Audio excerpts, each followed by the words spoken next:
South beat அன்பு உறவுகளுக்கு வணக்கம். நான் ஃபெலிக்ஸ் இன்பஒளி. இந்த நேர்காணலில் நாம் சந்திக்க இருப்பவர் திராவிட இயக்க சிந்தனையாளர், எழுத்தாளர், பேச்சாளர் திரு மதிமாறன் அவர்கள். வணக்கம். வணக்கம். திமுகவின் தேர்தல் அறிக்கை வெளியாகி இருக்கு. இந்த தேர்தல் அறிக்கை ஹீரோ மட்டும் இல்லை, இது ஹீரோயினும் அப்படின்னு முதலமைச்சர் சொல்லியிருக்காரு. அதில் விவசாயிகளுக்கான அறிவிப்புகள், மருத்துவத்துறையில் சில அறிவிப்புகள், இடஒதுக்கீடு சம்பந்தமான அறிவிப்புகள், இப்படி நிறைய விஷயங்கள் இருந்தாலும் அதில் ஹைலைட் மகளிருக்கான விஷயம்னு வரும்போது அந்த உரிமை தொகை 2000 ரூபாய் ஏற்ற போகிறோம். புதுமை பெண் அந்த திட்டத்தில் இருக்கிற மாணவிகளுக்கு 1000 ரூபாயிலிருந்து 1500 அப்படின்னு சொல்லியிருக்காங்க. 8000 ரூபாய்க்கான டோக்கன் வழங்கப்படும் அப்படின்னு சொல்லியிருக்காங்க. அதில் வீட்டு பொருட்கள்லாம் மகளிர் வாங்கிக்கலாம் அப்படின்னு சொல்லியிருக்காங்க. நீங்கள் எப்படி இந்த அறிக்கை எப்படி பார்க்குறீங்க? ஒரு சிறப்பான அறிக்கை தான். போன முறை தேர்தல் அறிக்கை ஒரு முக்கியமாக இருந்தது 2021 தேர்தலில். இந்த அறிக்கையும் அதுபோல் இருக்குது. இதில் என்ன ஒரு சிறப்பு அப்படின்னு சொன்னால், போன முறை தேர்தல் அறிக்கையில் கொடுத்த சில விஷயங்கள் இம்ப்ரவைஸாக இருக்குது. போன முறை நாங்கள் 1000 ரூபாய் கொடுப்போம்னு சொன்னார். இப்போ அது 2000 ரூபான்னு ஆயிருக்கு. அப்படின்னா என்ன அர்த்தம்? அது நிறைவேற்றிட்டாங்க. 1000 ரூபாய் நிறைவேற்றிட்டாங்க. இப்போ 2000 ரூபான்னு இருக்குது. அப்புறம் கல்லூரியில் படிக்கிற ஆண் பெண் இருபாலர் பசங்களுக்கும் 1000 ரூபா கொடுத்துக்கிட்டு இருந்தாங்க. இப்போ 1500ன்னு இருக்காங்க. அப்போ அது நடைமுறையில் இருக்குது. அது நிறைவேற்றிட்டாங்க. அப்புறம் காலை உணவு திட்டம் தேர்தல் வாக்குறுதியிலே அவர் கொடுக்கல. முதலமைச்சர் ஒரு பள்ளிக்கூடத்தில் போய் பார்க்குறாரு, அசோக் நகர் பள்ளிக்கூடத்தில் காலையில். போனால் ஒரு குழந்தை சாப்பிடாம இருக்குது. ஏன் சாப்பிடலாம்? வீட்டில் சாப்பாடு இல்லைன்னு அந்த குழந்தை சொன்னதை வைத்து அந்த நிமிடம் முடிவு பண்ண திட்டம் தான் காலை உணவு திட்டம். என்னடா குழந்தை பள்ளிக்கூடத்துக்கு சாப்பிடாம வருதேன்னு அரசு பள்ளியில், அப்படி ஒரு திட்டம் அது. அது நடைமுறையில் பயங்கர சக்ஸஸ் ஆகி பல்வேறு மாநிலங்கள் மட்டும் இல்லை, கனடா மாதிரி நாட்டில் இருக்க பிரதமர் கூட அதை கொடுத்து பேசியிருக்கிறாரு. அப்போ அந்த திட்டத்தை இம்ப்ரவைஸ் பண்ணி இப்போ 8ஆம் வகுப்பு வரை இதை உயர்த்தியிருக்கிறாருங்கிறது ரொம்ப முக்கியமானது. 8ஆம் வகுப்புங்கிறது ஒரு குடும்பத்தில் 5ஆம் வகுப்பு வரைக்கும் ஒரு பையன் படிக்கிறான், ஒரு பொண்ணு படிக்குது. அவங்க அண்ணன் அண்ணனும் அக்காவும் அதே பள்ளிக்கூடத்தில் 6வது 7வது படிப்பாங்கன்னா 2 பேத்துக்கும் ஒரே உணவு முறை தான் அங்கே. அப்போ 5வது வரைக்கும் இருக்கிற குழந்தைக்கு பள்ளிக்கூடத்தில் சாப்பாடு கொடுத்துருவாங்க. 6வது போடுகிற குழந்தைகளுக்கு சாப்பாடு இருக்காது. அது மதிய உணவுக்காக தான் அங்கே இருக்கணும். அந்த பெரிய இடைவெளி, அந்த ஒரு சின்ன இடைவெளி 5, 6ங்கிற ஒரு வயசு வித்தியாசத்துக்குள்ளார பசி ஒன்றும் மறந்துடாது இல்லை. அது 8வது வரைக்கும் கொண்டு போனதுங்கிறது ரொம்ப முக்கியமானது. ஒரே குடும்பத்துக்குள்ளாரையும் அந்த 6ஆம் வகுப்பு வரை அரசு பள்ளி, அரசு உதவி பெறும் பள்ளிங்கிறது ரொம்ப சிறப்பான திட்டமாக இருக்கிறது. ஒவ்வொரு திட்டமும் அது மாதிரி எல்லாவற்றிலும் பார்த்தீங்கன்னா, போன முறை சொன்னதை நடைமுறைப்படுத்திக்கிறாங்க. போன முறை சொன்ன வாக்குறுதிகள் நடைமுறைப்படுத்திட்டாங்க. அந்த நடைமுறைப்படுத்துறதை விட இம்ப்ரவைஸ் பண்ண ஒரு திட்டமாக அடுத்தது அவர் கொண்டு போயிருக்கு. நிறைய அடுத்து கொண்டு போயிருக்கிறாரு. இப்போ புதுசான திட்டங்களும் அதோடும் சிறப்பாகவும் அமைஞ்சிருக்குது. பல்வேறு திட்டங்கள் மீனவருக்கான விஷயங்கள்ல மீனவர்களுக்கு பிரச்சனை கடல் நீர் நடுவே பயணம் போனால் குடிநீர் தருவோர் யாரும் ஒரு எம்ஜிஆர் பாட்டுலாம் இருக்குல்ல.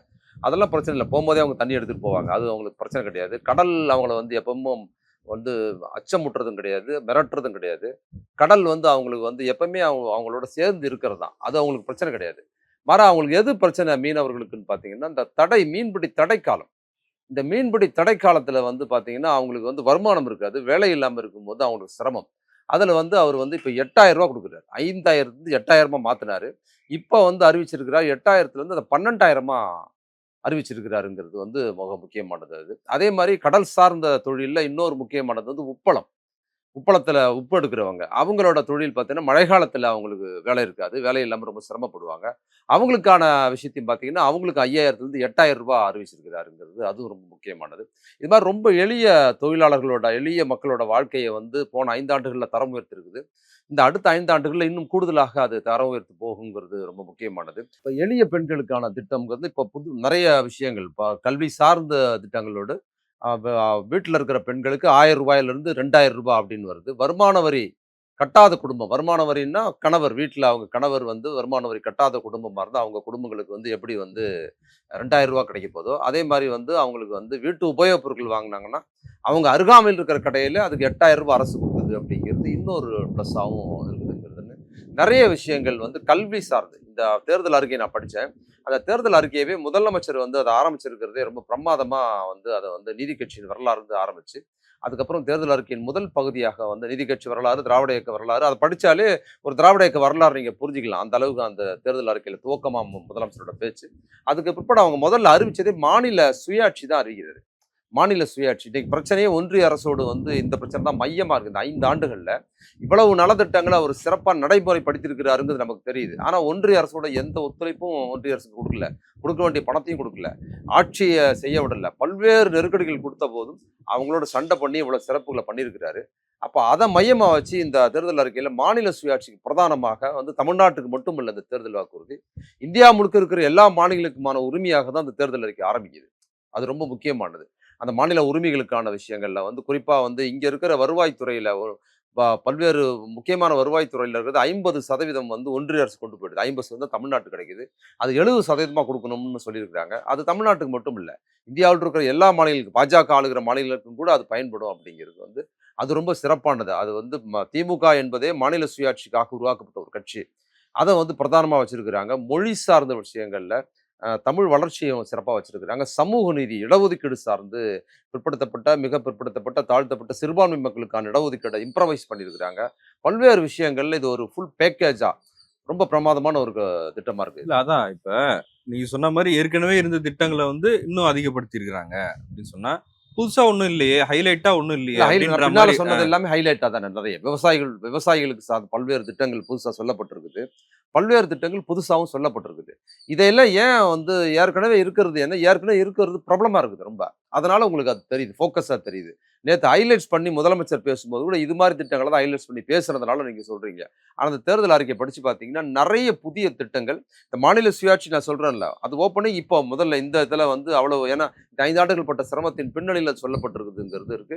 இடஒதுக்கீடு சார்ந்து, கல்வி, பெண்கள் நலத்திட்டம் சார்ந்து பல்வேறு விஷயங்கள். இந்த ரூ. 8000 திட்டங்கிறது புதுசு தானே. அந்த மாரியான விஷயங்கள் வேற வந்திருக்குது.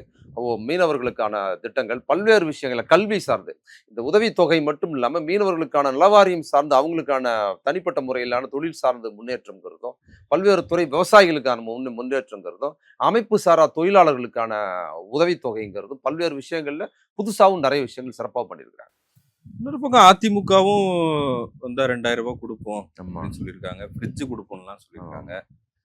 விஜய் ஒரு பக்கம் வந்து அவர் 2500 சொல்லியிருக்காரு.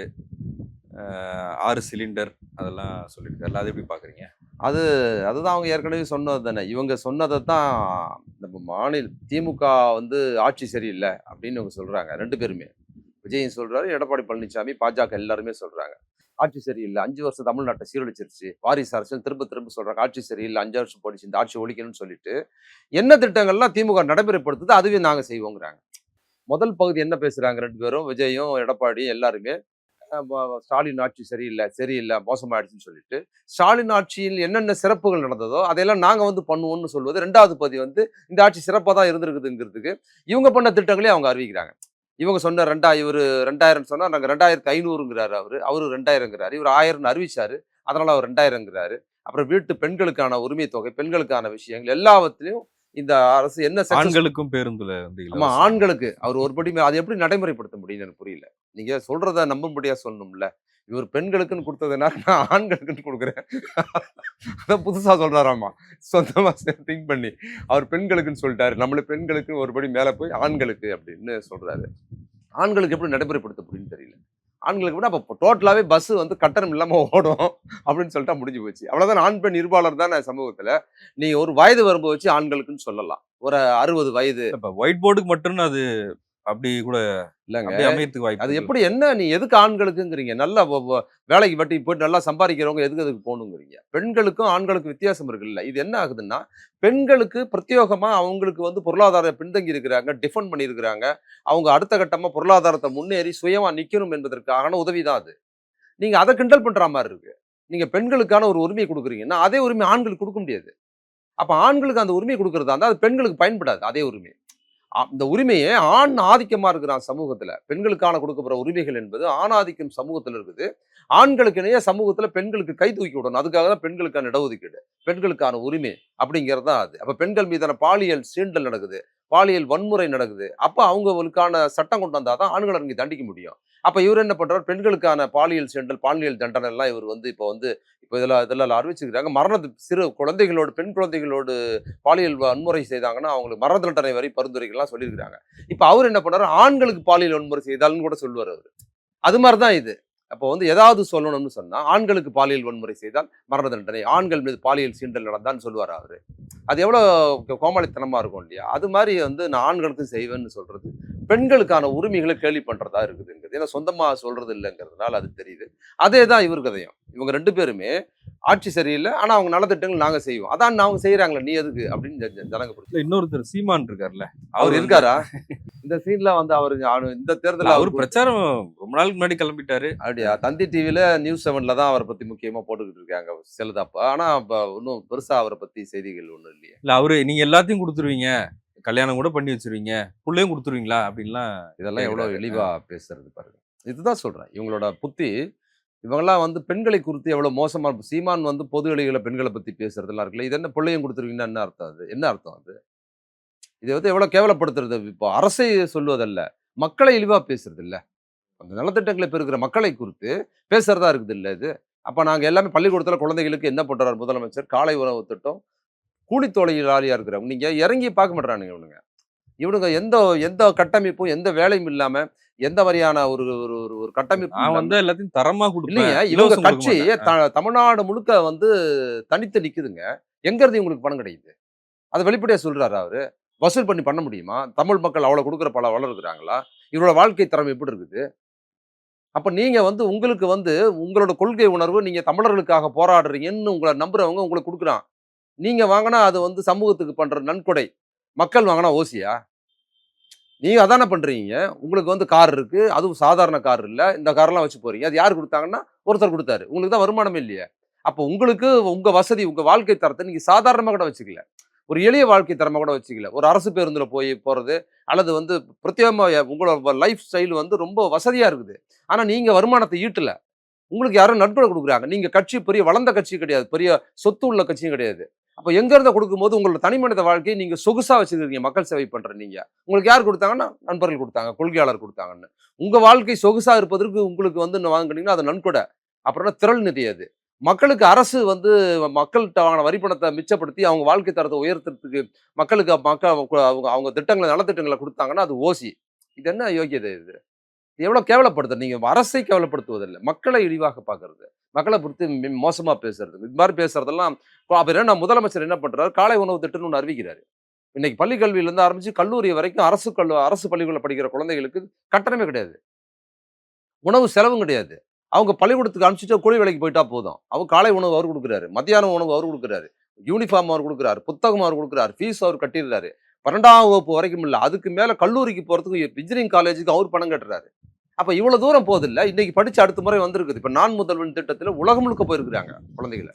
இந்த இந்த அரசு வந்து நான் முதல் பள்ளிக்கூடம் வந்து அதுக்கப்புறம் கல்லூரி முடிச்சு போனவங்கல்ல, இன்னைக்கு வந்து +2 முடிச்சு போனவங்கல்ல, இந்த 5 ஆண்டுகள நான் முதல்வன் திட்டத்துல பல்வேறு துறைகள்ல சாதாரண கல்வி இல்ல, பெரிய கல்வி நிறுவனங்கள்ல வேலைக்கு போயிருக்கிறாங்க. யாருன்னு பாத்தீங்கன்னா, எல்லாமே ரொம்ப கூலி வேலை செய்றவங்க. ஒரு மீன்பிடி தொழிலாளியோட மகன் போயிருக்கிறாங்க. ஒரு வண்டி இழுக்கிறோட மகன் போயிருக்கிறாங்க. விவசாய கூலியோட மகன் போயிருக்கிறாங்க.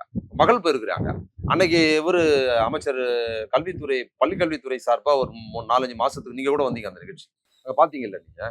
பேசுன குழந்தைகள்லாம் பார்த்தா பின்புலம் அவங்க அப்பாவோட வந்து நின்னு பேசுனாங்கல்ல. கல்வியில் சிறந்த இதெல்லாமே தமிழ். சாட்சியா தானே பேசியிருக்கிறாங்க. அப்ப அவங்கள நீங்க எப்படி பாக்குறீங்க?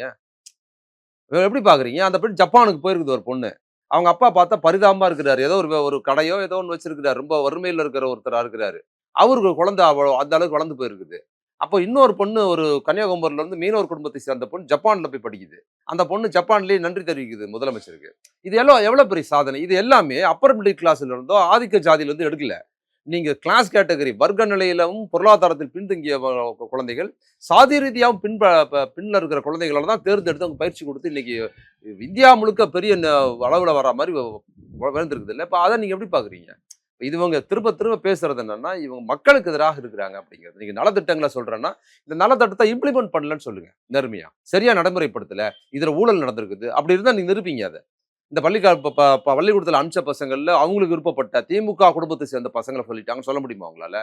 அதுதான் நீங்க வந்து அரசு சொல்ற குற்றச்சாட்டா இருக்கும். இதுல பயனாளர்களை பார்த்து தான் நீங்க பேசணுமே தவிர, நீங்க திமுகவுக்கு எதிராக பேசுறங்கிற அடிப்படையில் மக்களை இழிவா பேசக்கூடாது. அப்புறம் இந்த தேர்தல் அறிக்கை வந்து சிறப்பா இருக்குது. அப்புறம் இந்த தேர்தல் பிரச்சாரத்துல இது ரொம்ப மையமா இருக்கும்போது, அது முதலமைச்சர் சொன்ன மாதிரி இது கதாநாயகனாகவும் இருக்குது, கதாநாயகியும் இருக்குது மட்டும் இல்ல, இது குணச்சித்திர நடிகராகவும் இருக்குது. குணச்சித்திர கேரக்டராகவும் இருக்குது. இதுல அவ்வளவு ஒரு ஒரு குடும்பத்துல இருக்கிற ஒரு அப்பா கதாநாயகனாக வீட்டுல வந்து ஒரு பையன் இருக்கான், மருமக இருக்கிறாங்க அப்படின்னா, அந்த வீட்டுல அப்பா ஒருத்தர் இருப்பாரு, அம்மா ஒருத்தர் இருப்பாங்களா, அவங்க ஒரு குணச்சித்திரம் தான். அந்த குடும்பத்த தாங்குற அது மாரியான இதுலயும் வந்து இந்த இதுல சிறப்பான விஷயங்கள் இருக்குது. எனக்கு என்னன்னா, இந்த தேர்தலை எப்படி எதிர்கொள்றது? இந்த தேர்தல்ல இப்ப சிறப்பா எல்லாம் பிரச்சாரம் பண்றவங்க, கூட்டணி கட்சிகள் எப்படி இத வந்து இந்த எதிரிகள் நீங்க சொல்றீங்கல்ல, இந்த மாரியான அவதூறுகள் சொல்றது, விஜய் பேசுறது, சீமான் பேசுறது, எடப்பாடி, பாஜக காரங்கள்லாம் பேசுறது, இந்த மாரி அவதூறு தான் அவங்க பேசுறாங்க. எதையும் சொல்ல முடியாது. அந்த அவதூறுக்கு பதில் சொல்றத விடவும், நீங்க எப்படி அத எதிர்கொள்ளணும்? அது அவங்க அவதூறு ஒண்ணும் இல்லாம போயிரும் அப்படின்னா, இந்த 5 ஆண்டுகள் சாதனையை மக்கள் மத்தியில் சொல்வது. நலத்திட்டங்கள் எவ்வளவு சிறப்பா செயல்பட்டு இருக்குங்கிறத மக்கள் மத்தியில் ஃபோக்கஸ் எடுத்து சொல்றது. அத திமுக காரர்கள் மட்டுமல்ல, கூட்டணி கட்சிகளும் அது கையெடுத்து பேசுறாங்க. கூட்டணி கட்சி இந்த 5 ஆண்டு சிறப்பா நடந்தது நம்புறாங்க, பாராட்டி பேசுறாங்க. அப்ப பிரச்சாரத்திலும் அதுதான் பிரதானமா இருக்கணும். அதத்தான் எடுபடும். இப்ப மக்கள் மத்தியில இந்த காலை உணவு திட்டம், பல்வேறு கட்டணமில்லா பேருந்து, மகளிருக்கான உதவி இதெல்லாம் சிறப்பானதுன்னு கூட்டணி கட்சிகள் எதிராக கேள்வி கேட்கும்போது பதில் சொல்றாங்க பிரஸ் மீட்ல. அப்ப அவங்க பிரச்சார யுக்தியிலையும் இதை பிரதானப்படுத்தி இருந்தாதான் நீங்க எதிரிகளை ஈஸியா வீழ்த்த முடியும். அப்ப திமுக மட்டும் ஆட்சியின் சாதனைகளை சொல்லிட்டு மற்றவங்க வந்து பாஜக விமர்சனம் அல்லது வந்து இவரு சீமான் விஜய் விமர்சனம் மட்டும் போறது வந்து அவங்களுக்கான போக்கஸா இருக்கும். அந்த எதிர்கட்சி பற்றி இந்த திட்டங்கள் போறதா இருக்கு. அதனால அதை சொல்ல வேண்டியது ரொம்ப கட்டாயம். அதே மாதிரி திமுக சார்பாக பிரச்சாரம் செய்ய போறவங்க கூட நாம என்ன பேசணும் அப்படிங்கிறதும் என்ன பேசக்கூடாதுங்கிறது ரொம்ப முடிவு பண்ண வேண்டியதா இருக்கு. ஏன்னா நீங்க எதையாவது ஒண்ணு பேசுறத வந்து எடுத்து நியாயமா ஒரு விஷயத்த கிரிட்டிக் பண்ணா கூட அதை திருச்சி பேசுறத தயாரா இருக்க ஒரு கும்பலா இருக்குது. ஏன்னா ஆட்சி நிர்வாகத்தை பத்தி குறை சொல்ல முடியல. மாறாக எதையாவது ஒண்ணு உருவாக்குறதுக்கு தயாரா இருக்கிறாங்க. ஏதாவது ஒரு அவதூறு தயார் பண்ணி இவர் இப்படி சொல்லிட்டாரு, அப்படி சொல்லிட்டாரு, அவர் பெண்களை பத்தி இழிவா பேசிட்டாரு, இவர் இந்த மாதிரி பேசிட்டாருன்னு திமுக ஆதரவாளர் பேசிட்டாரு. திமுகவுல இருக்கிற பிரமுகர்கள் பேசிட்டாங்கன்னா அவ்வளவுதான், தோக்கடிக்கிறது அளவு கொண்டு போயிருவாங்க. திமுக ஆதரவாளர் இருக்கிற எங்களை மாதிரி ஆட்களை பேசினாலே பெரும் நெருக்கடி உருவாக்கிடுறாங்க. அதுக்கு ரெடியா இருக்கிறாங்க. எதையாவது ஒன்று எடுத்துக்கிட்டு இவங்களே அதை சித்தரிக்கிறாங்கன்னும் போது நாம வந்து பொது வெளியில் பத்திரிகையிலோ தொலைக்காட்சியிலோ திமுக காரர்கள், திமுக ஆதரவாளர்கள், கூட்டணி கட்சிகள் பேசும்போது நாம் எதை பேசணுங்கிறத எதை பேசக்கூடாதுங்கிறது ரொம்ப முடிவு பண்ணிடணும் இருக்கணும். அந்த பேசக்கூடாதுங்கிறதுல நியாயமானது கூட இருக்கலாம். ஆனா அந்த தேர்தல் நடத்த தேவையில்லைன்னு கருதுறேன். ஒண்ணு குறிப்பாக பேசுறதுல குறிப்பாக அவன் மதம் குறித்து, இந்து மதம் குறித்து, சாதி கடவுள் குறித்து பேசுறத இந்த தேர்தல் நேரங்களில் தவிர்த்திடணும். நீங்க அதுல கிரிட்டிக் பண்றது, அதுல வந்து நியாயம் இருக்கணும். மதம் சார்ந்து அது விஷயங்களை பேசுறதுல ஒரு நியாயம் இருந்தாலும் கூட இந்த நேர அரசியல் சூழலை அதை மிஸ்யூஸ் பண்றதுக்கு இந்து மத எதிர்ப்பாக பேசி திமுக மேல முத்திர போட்டுருவாங்க. அதை பேசுறது ரொம்ப கவனமா இருக்கணும். அப்படி அதை பேச தரத்தா என்ன பேசணும்னா, ரைட்ஸ், இந்து மக்களுக்கான ரைட்ஸ், வழிபாட்டு உரிமை வாங்கி கொடுத்துருக்குது. அறநிலைத்துறை சார்பாக அனைத்து ஜார் அர்ச்சகராய்க்கலான்னு வந்துருக்குது. கோயில் சொத்துக்கள் மீட்கப்பட்டிருக்கு, கோயில் கொலைகள் தடுக்கப்பட்டிருக்குங்கிறதா பேசலாம். ஜாதி ரீதியாக ஒவ்வொரு எல்லா மக்களுக்குமான இடஒதுக்கீடு விஷயங்கள் எவ்வளவு சிறப்பா திமுக செஞ்சிருக்குதுங்கிறத சொல்லலாம். அப்புறம் பெண்கள் சார்ந்த விஷயங்கள்ல ரொம்ப கவனமா இருக்கணும். பெண்கள் பத்தி பேசும்போது யாராவது ஒருத்தரை விமர்சனம் பண்ணி பேசும்போது பெண்கள் எதிர்த்தரப்புல இருக்கிற திமுக எதிராக பேசுறவங்களை பெண் பிரமுகர்களா இருக்கிறாங்க, ஒரு நடிகையா இருக்கலாம் அவங்கன்னா, அவங்களை வந்து பெண் என்பதற்காக விமர்சிக்கிறத முற்றிலுமா தவிர்த்தணும். அது தேர்தல் நேரத்தில் மட்டும் இல்லை, எப்பவுமே அது முறையில்லை. ஒரு பெண் என்பதற்காக ஒரு விமர்சிக்கிறது, பெண் அவங்க சரியில்லை ஊழல் பண்ணாங்கன்னு பேசுறத ஒரு ஆணை எப்படி பேசுறாங்களோ அது மாதிரி பேசுறது தப்பு இல்லை. அவங்க பெண் என்பதற்காக அவங்கள வந்து இழிவாக பேசுவது, உடல் ரீதியாக விமர்சனம் பேசுவது, பாலியல் ரீதியாக பேசுவதை முற்றிலுமாக அது கைத்தட்டல் கிடைக்குது அப்படிங்கிறதெல்லாம் தவிர்த்துட்டு அதை நீங்க வந்து முற்றிலுமா அது அது அது பேசுறதை முற்றிலுமா நிப்பாட்டிடணும். அதே போல் வந்து பெண்கள் சார்ந்த விஷயம் பேசுறதுல என்ன பேசுறதுல ஆண்களை குறித்து பேசும்போது, எதிர்கட்சி இருக்கிற ஆண்களை பத்தி பேசும்போது அவர்களுக்கு யாரோ ஒரு பெண்ணோட தொடர்பு இருக்குது, நான் அதை கொண்டு வருவேன் மாதிரி பேசுற விஷயங்களை கூட திமுக ஆதரவாக பேசுறவர்கள் முற்றிலுமாக தேர்தல் நேரத்தில் கூட இல்லை, அது எந்த வகையில் நமக்கு பயன் கொடுக்கல. அது அந்த நேரத்தில் பேசும்போது கூட்டத்தில் இருக்கிற சில ஆண்கள் கைத்தட்டுறாங்களே தவிர பொது சமூகத்துக்குள்ளார எதிரான நிலையத்தை எப்பவுமே அது உருவாக்குது. அதை எப்போதுமே விட்டு கொடுத்தோம். இந்த சூழலையும் அதை பேசக்கூடாதுங்கிறது ஒண்ணு.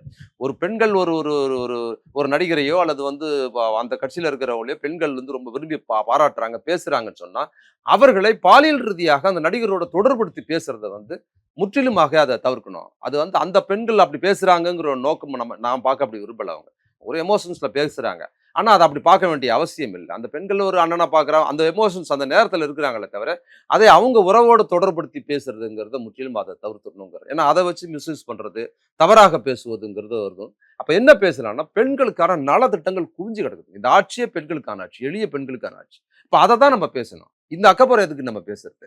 இது நம்ம தேவையற்றது. அப்ப என்னன்னா, அது அவர்களுக்கு பேசுற விஷயமா மாறிடுது. அவங்கள பத்தி பேசுற விஷயமா மாறி, அதுல அவங்களோட விஷயங்கள், அவங்களோட சொந்த வாழ்க்கை குறித்து பேச வேண்டிய பெண்கள் நலன் சார்ந்து இவ்வளவு சிறப்பா செய்திருக்கிற அரசு திட்டங்களை பேச நம்ம மறந்துடுறோம், அதை விட்டுடுறோம். விவாத பொருளாக இது போக மாட்டேங்குது.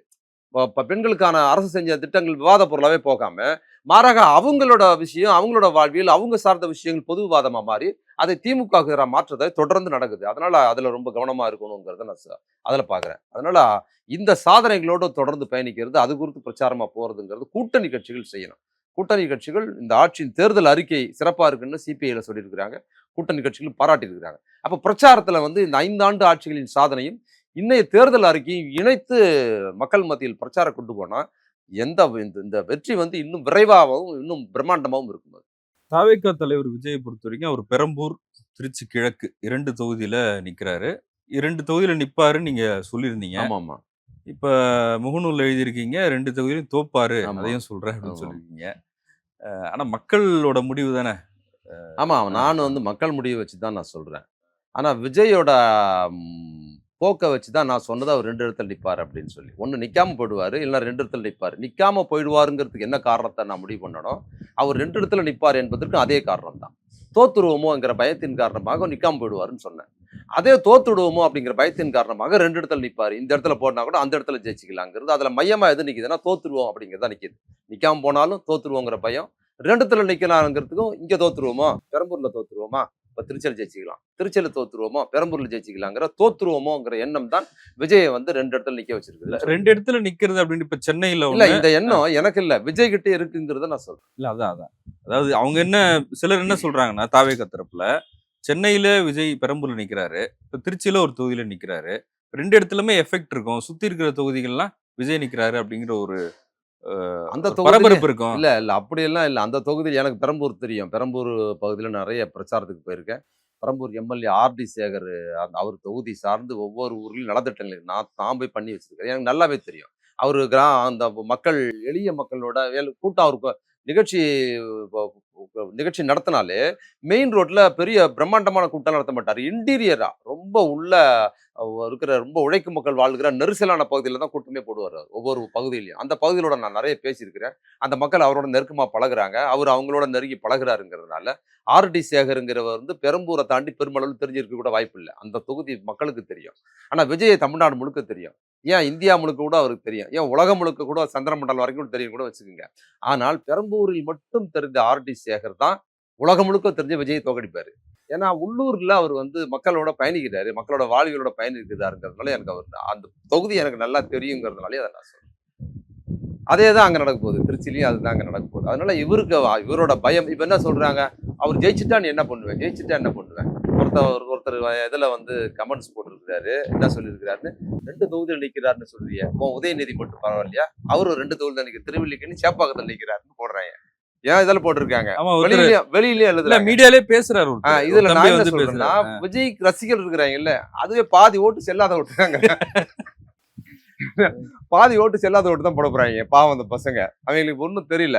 எதை அமுத்துறதுன்னு தெரியாம உதயசூரியனுக்கு அமுத்துற போறானுங்களா? வேற ஏதாவது ஏதோ ஒண்ணு அவங்களுக்கு வந்து என்ன சமூகம் விஜய் நடிப்பாரு, பல்டி அடிப்பாரு, டான்ஸ் பண்ணுவாரு, டூயட் பாடுவாரு, சண்டை போடுவாரு, பஞ்ச் டைலாக் போடுவாரு, சட்டையை காலர்ல கடிப்பாரு, ஸ்லோ மோஷன் நடப்பாரு. இதுதான் அவங்களுக்கு தெரியுது. அதனால சமூகத்துல எதுவுமே திருவல்லிக்கேணி சேப்பாக்கம்னா 2 தொகுதின்னு. அப்புறம் விஜய் வந்து திமுகவுக்கு எதிராக அவதான் திமுகவுக்கு எதிரான கண்ணோட்டம் இது வரைக்கும் அந்த பசங்கிட்ட கிடையாது.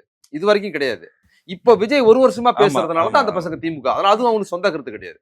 விஜய் என்ன பண்றாரு? அவரு வேணும்னே திமுகவுக்கு எதிராக இந்த ஆட்சி நடத்தணும்னு ஆரம்பிச்சு நடத்தின வரைக்கும், விஜய் திமுகவுக்கு எதிராக இழிவாக பேசுகிற வரை விஜய் ரசிகர்கள் யாரும் திமுக எதிராக இல்ல அந்த பசங்க. இவர் தூண்டி விடுறாரு. இழிவா இந்த மாதிரியான அவர் என்ன இது மாதிரி பேசி அரசியல் ரீதியா விமர்சிக்கிறது இல்ல.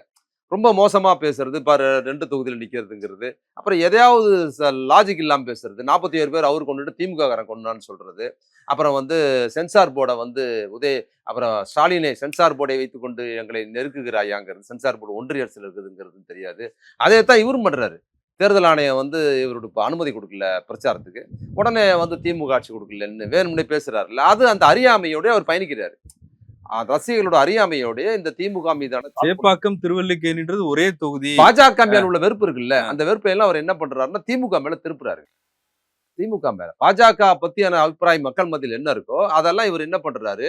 தன் அறியாமையால கேள்வி மூலமா அறியாமையால ரசிகர்கிட்ட அப்படியே கடத்துறாரு. ஆமா, இது ஒரு பாசிச தாக்குதல் அப்படிங்கிறாரு. யாரு? தேர்தல் ஆணையத்து கூட அதிகாரிகள் சேர்ந்துகிட்டு இந்த மாதிரி அதாங்க நீங்க பண்றாங்க. அத சொல்லுங்க. தேர்தல் ஆணையம் ஒன்றிய அரசின் கட்டுப்பாட்டில் இருக்கு.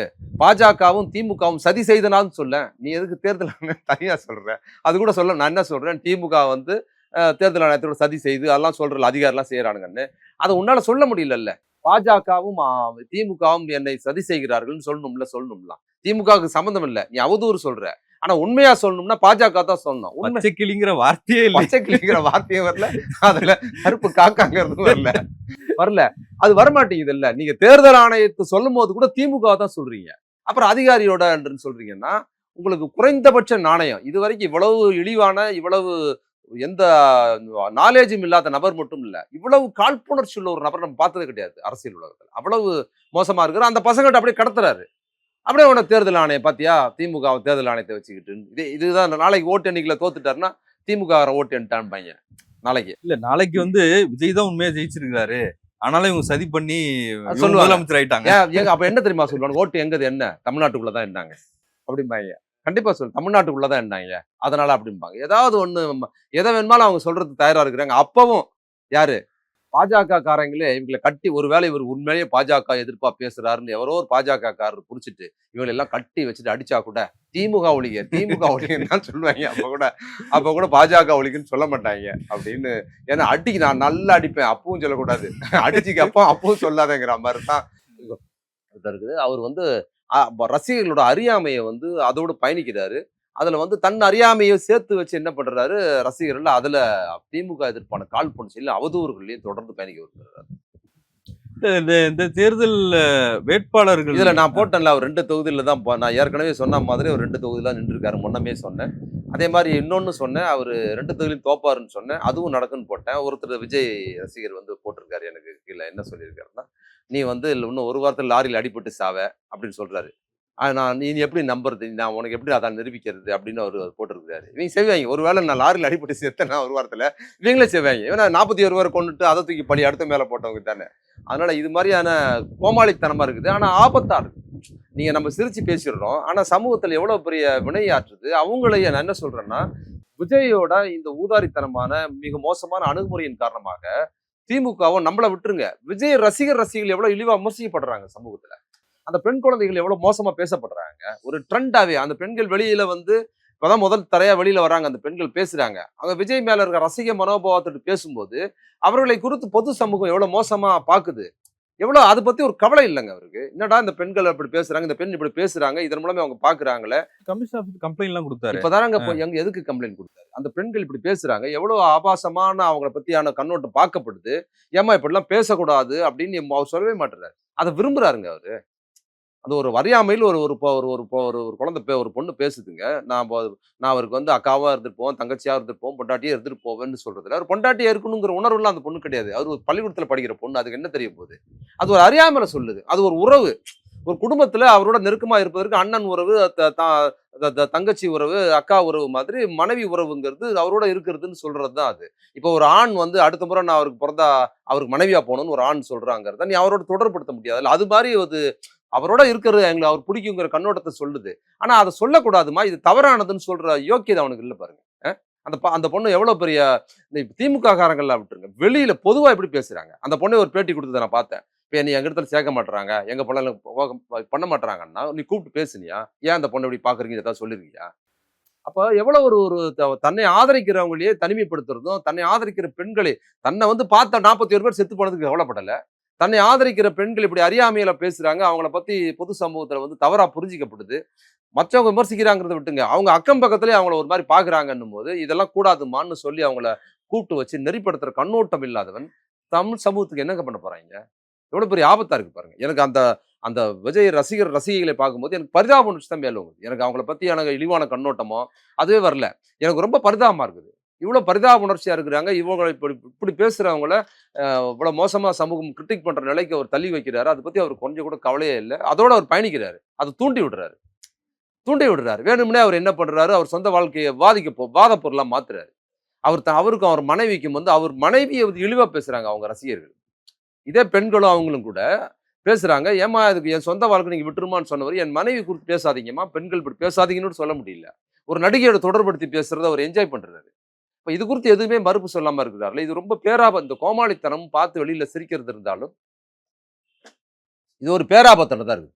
நன்றி. உங்களுடைய நேரத்துக்கு மிக்க மகிழ்ச்சி. நன்றி. வணக்கம்.